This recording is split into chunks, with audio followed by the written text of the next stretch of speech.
Hello hi guys. ఈరోజు నేను బీరకాయ పెసరపప్పు ట్రై చేస్తున్నానండి. ఎప్పుడు ఒకేలా వండుతున్నానని మా ఆయన డిఫరెంట్గా ట్రై చేయమన్నారండి. అందుకే ఇంకా ఈ బీరకాయ పెసరపప్పు ట్రై చేస్తున్నాను. ఫస్ట్ టైం కదండి, ఎలా వచ్చిద్దో ఏంటని కొంచెం టెన్షన్గా ఉంది.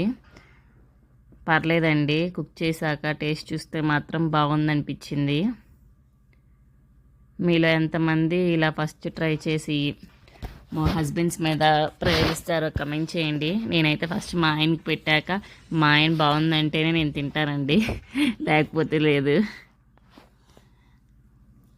ప్లీజ్ లైక్ చేయండి, షేర్ చేయండి, కమెంట్ చేయండి, సబ్స్క్రైబ్ చేసుకోండి.